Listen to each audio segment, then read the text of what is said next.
Os 10 Mandamentos explicados. O segredo por trás das leis que transformaram o mundo.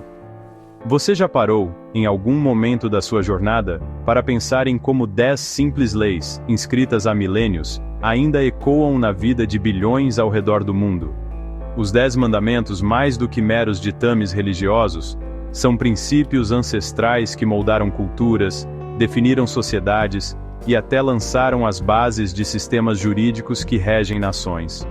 Hoje, vamos trilhar juntos um caminho de descobertas, explorando o âmago de cada mandamento, revelando nuances e curiosidades que talvez você nunca tenha imaginado. Vamos mergulhar fundo, muito além da superfície da religião, para desvendar a influência atemporal dessas leis em nossas vidas. Prepare-se, pois a jornada será profunda. E fique atento, porque o 10º mandamento, esse tem o poder de mudar completamente a sua perspectiva sobre a vida. No topo do Monte Sinai, em meio a trovões e raios divinos, Moisés recebeu as tábuas da lei. E ali, esculpido na rocha, o primeiro mandamento: não terás outros deuses diante de mim. Mas o que significava essa mensagem para os antigos hebreus, que viviam cercados por povos politeístas, adoradores de ídolos e deuses diversos?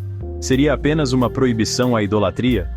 Na vastidão do deserto, sob o olhar constante do sol escaldante, esse mandamento ecoava como um chamado à fé inabalável em um único Deus. Era um convite à confiança absoluta no invisível, em meio à imensidão daquela jornada incerta. Mas será que essa mensagem se perdeu no tempo, soterrada pelas areias do passado? Eu diria que não.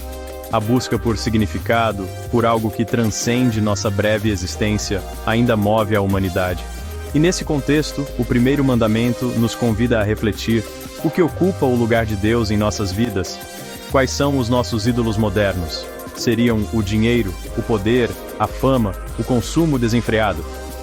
A resposta, meu amigo, reside na introspecção, no silêncio da alma que busca por algo maior.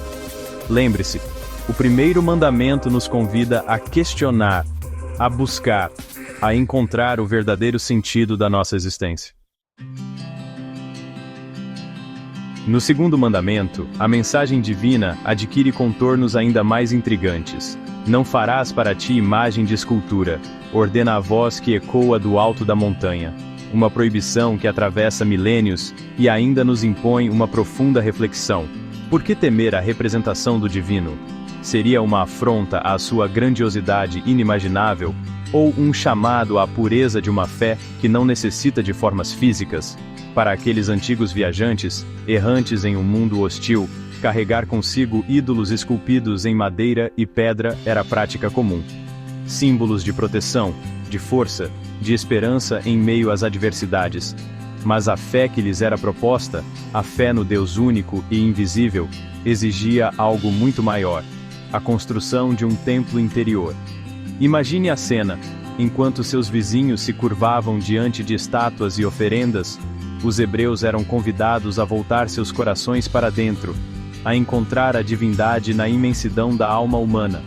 Um desafio e tanto, não acham? E hoje, em um mundo saturado de imagens, de telas que hipnotizam e distraem, esse mandamento ressoa com força ainda maior.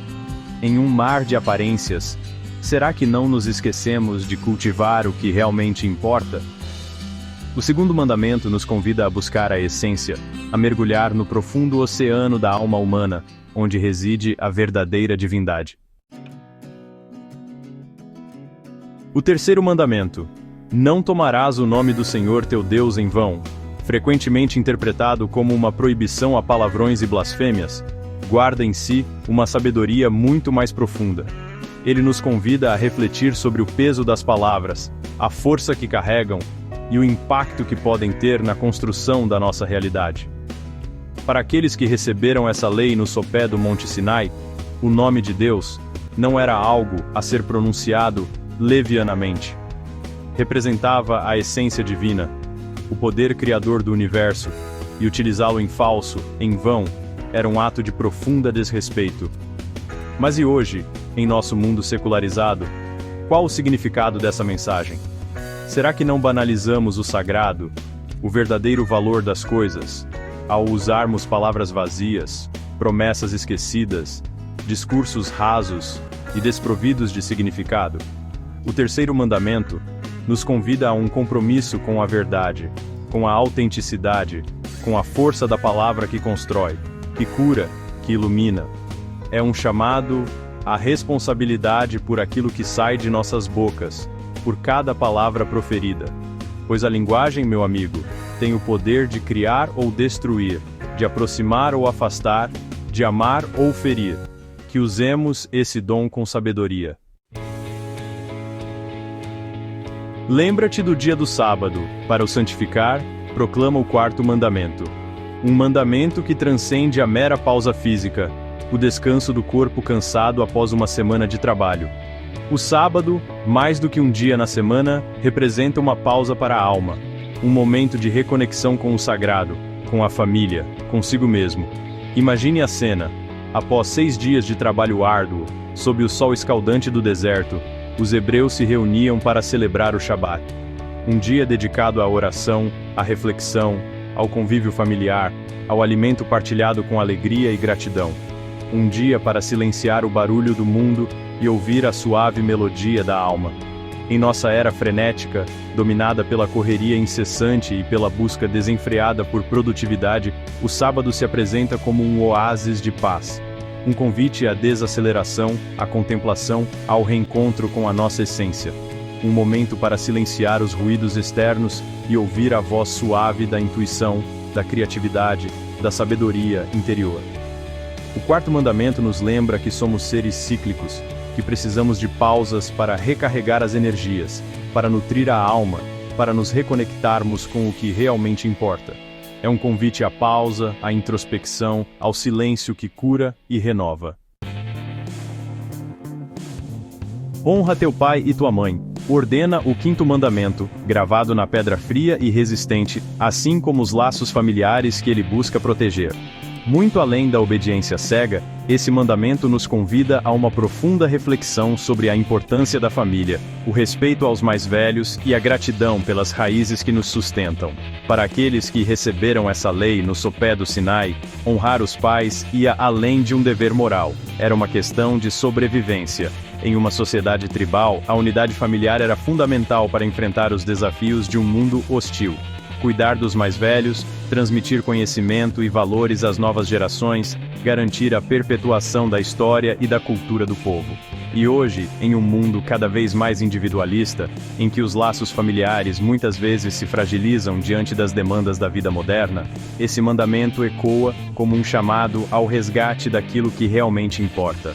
Honrar nossos pais, biológicos, ou aqueles que nos criaram, é reconhecer a importância daqueles que vieram antes de nós, que pavimentaram o caminho que hoje trilhamos. É agradecer pelo amor recebido, pelos sacrifícios realizados, pelas lições aprendidas. É honrar a história da nossa família, com suas alegrias e tristezas, vitórias e derrotas, pois é essa história que nos molda como indivíduos, que nos dá identidade e pertencimento. Não matarás. Curto, incisivo, direto ao ponto. O sexto mandamento, inscrito na tábua da lei, ecoa ao longo dos séculos como um grito de alerta para a humanidade, um chamado à compaixão, à preservação da vida em todas as suas formas. Para os antigos hebreus, a vida era um bem sagrado, um sopro divino que animava cada criatura. Tirar a vida de alguém era romper o elo com o Criador, era desafiar a ordem natural do universo. Mas será que essa mensagem, tão antiga quanto a própria humanidade, ainda faz sentido em nosso mundo moderno? Vivemos em uma era marcada por conflitos, violência, desigualdade social, onde a vida humana parece perder seu valor a cada novo dia. Mas o sexto mandamento nos convida a olhar além das manchetes, a enxergar o sofrimento por trás de cada número, de cada estatística. Ele nos chama à responsabilidade, a combater a violência em todas as suas formas, seja física, verbal ou psicológica. É um chamado à paz, ao diálogo, à construção de um mundo mais justo e fraterno, onde a vida seja celebrada em toda a sua plenitude. Não adulterarás, declara o sétimo mandamento. uma lei que ecoa desde o Monte Sinai, convidando-nos a refletir sobre a importância da fidelidade, da confiança, da lealdade em nossos relacionamentos.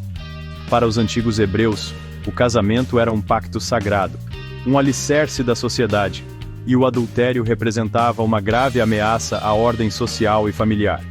Mas será que essa lei, concebida em um contexto tão diferente do nosso, ainda tem algo a nos ensinar? Acredito que sim. A fidelidade, meu caro, transcende a esfera conjugal. É um valor fundamental para qualquer relacionamento humano, amizade, família, trabalho.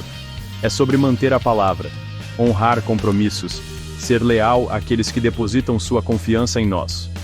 Em um mundo cada vez mais líquido, onde as relações se tornam superficiais e efêmeras, o sétimo mandamento nos convida a construir laços sólidos, baseados na confiança mútua, no respeito, na honestidade.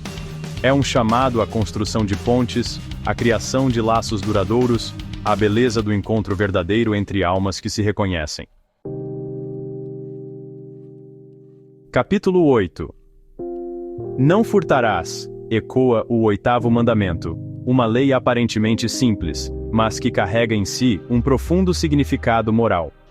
Muito além da obrigação de não se apropriar dos bens alheios, esse mandamento nos convida a refletir sobre a importância do trabalho, do respeito ao próximo, da construção de uma sociedade mais justa e igualitária. Para os antigos hebreus, o trabalho era visto como algo digno, uma forma de colaboração para o bem comum. O roubo, por sua vez, representava uma afronta à ordem social, um ato de egoísmo que feria a comunidade como um todo. E hoje, em nosso mundo globalizado, marcado por desigualdades sociais gritantes, o que significa não furtar? Será que se resume a não roubar objetos materiais?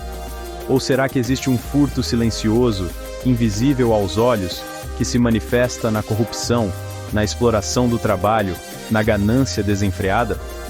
O oitavo mandamento nos convida a questionar nossos próprios hábitos de consumo, a refletir sobre a origem dos produtos que compramos, a nos posicionarmos contra qualquer forma de exploração.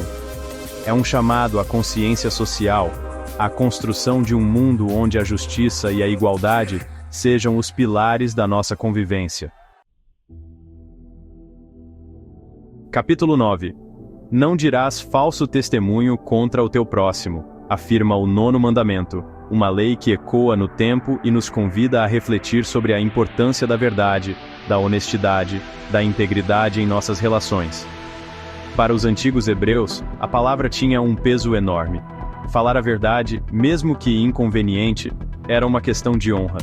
Mentir, difamar, caluniar, eram atos graves, que manchavam a reputação de alguém e colocavam em risco a harmonia da comunidade.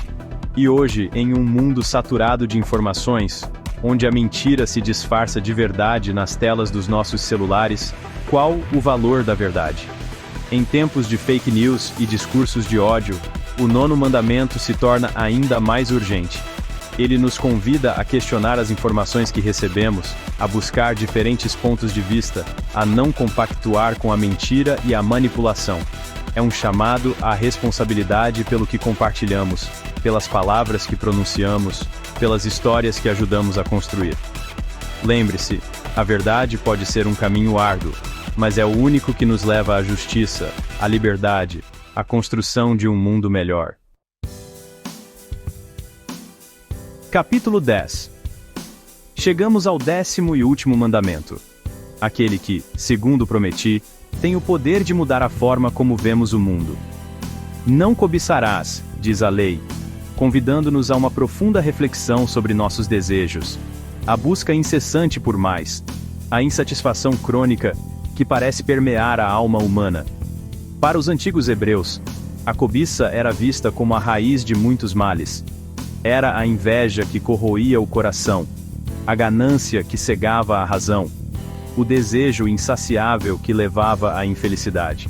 Mas o que dizer do mundo moderno, construído sobre o pilar do consumo, da busca incessante pelo ter? Vivemos em uma sociedade que nos bombardeia com propagandas, criando necessidades artificiais, alimentando a ilusão de que a felicidade está em possuir cada vez mais. O 10º mandamento, nesse contexto, soa como um chamado à resistência.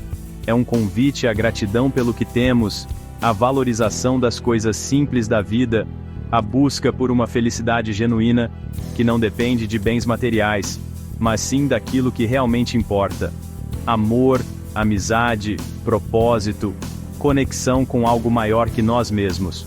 O 10º mandamento nos convida a libertar-nos das amarras do consumismo, a encontrar a paz interior, a construir um mundo onde a felicidade não esteja à venda, mas floresça naturalmente no coração de cada ser humano. E então, chegamos ao final da nossa jornada pelos 10 mandamentos. 10 leis, milênios de história, e uma pergunta que ecoa: qual desses mandamentos ressoa com mais força em seu coração? Qual deles você considera mais importante para a construção de um mundo melhor? Compartilhe suas reflexões nos comentários. Adoraria conhecer sua opinião. Se você gostou dessa jornada, não se esqueça de deixar seu like, inscrever-se no canal e ativar as notificações para não perder nenhum dos nossos próximos vídeos. E lembre-se, os 10 mandamentos, muito mais do que regras, são convites à reflexão, ao autoconhecimento, à construção de um mundo mais justo, compassivo e harmonioso. Até a próxima!